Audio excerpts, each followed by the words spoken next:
Sebelum melanjutkan, jangan lupa subscribe dulu, terima kasih. Bab 256, Akulah Lelakimu. Bahkan saat merias wajah, Jiang Muye memejamkan mata, dan dia tidur sampai syuting dimulai. Direktur Guo sudah memanggil semua orang untuk duduk, dan dia masih tertidur. Ningxi tidak tahan lagi, dan menendang kursinya. Baru saat itulah Jiang Muye perlahan terbangun. Hari ini, mereka akan syuting adegan perkelahian dari sebuah pertempuran. Kakak laki-laki Meng Changge telah dibunuh oleh kaisar yang tidak kompeten dan Putri Xian yang mendukungnya. Tuan muda Meng Changge tumbuh dalam semalam, mengenakan baju besi, dan memasuki medan perang, sehingga memulai karir militernya yang panjang. Rumah sang jenderal telah mengalami transformasi besar, dan kota Chang'an tidak lagi memiliki penguasa kecil. Setelah Meng Changge pergi, Sun Huanxing akhirnya menyadari perasaannya terhadapnya, dan dengan tegas mengikuti Meng Changge ke medan perang, menjadi seorang dokter militer. Biasanya, sebuah film direkam berdasarkan latar tempat kru sedang berada, bukan berdasarkan perkembangan cerita itu sendiri. Oleh karena itu, mereka melompat 7 tahun penuh ke adegan hari ini, saat Meng Changge telah membuat namanya terkenal melalui prestasi militernya yang luar biasa, bahkan melampaui prestasi ayah dan kakak laki-lakinya. Dihasut oleh para menterinya yang pengkhianat dan Putri Xian, Kaisar mulai takut pada Meng Changge. Ia menuntut agar Meng Changge melepaskan kendali militer, dan untuk menahannya, ia juga mengatur pernikahannya dengan pangeran ke-12 yang tidak kompeten.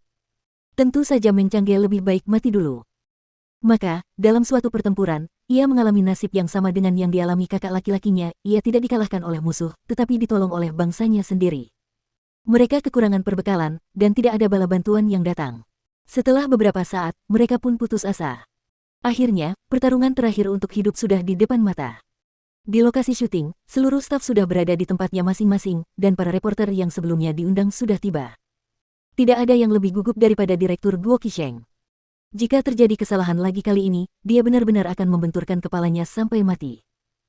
Tentu saja, dia tidak khawatir tentang Ningxi, tetapi sebelumnya, tepat saat mereka akan memulai, dia melihat Jiang Muye masih tidur, seolah-olah kondisinya tidak begitu baik. Itu benar-benar membuatnya stres. Oke.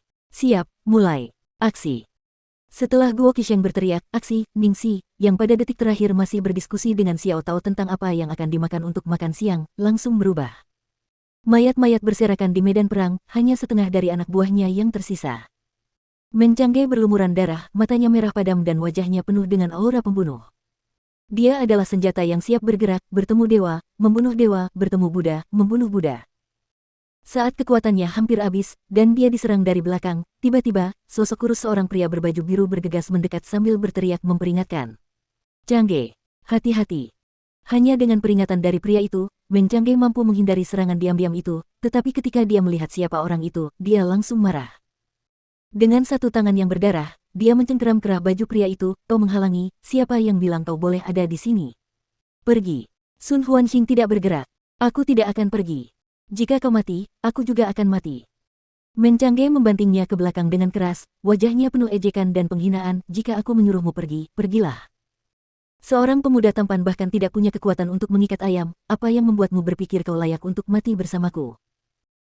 Sun Huanxing berdiri dari lumpur dan pasir, dan dengan sekejap jarum perak, dia menggorok leher seorang pria, darah berceceran di kulitnya yang putih. Pada saat ini, dia tidak memiliki mata penuh belas kasih dari seorang dokter, hanya niat membunuh yang dingin. Bagaimana sekarang? Tanyanya, tampak keras kepala dan bertekad. Meng Changge memalingkan wajahnya, ekspresi perlawanan tampak di wajahnya. Pada saat itu, emosi yang tak terhitung jumlahnya dan rumit melintas di wajah Ningxi. Akhirnya, dia menghela napas berat, kau. Lupakan saja, lakukan sesukamu.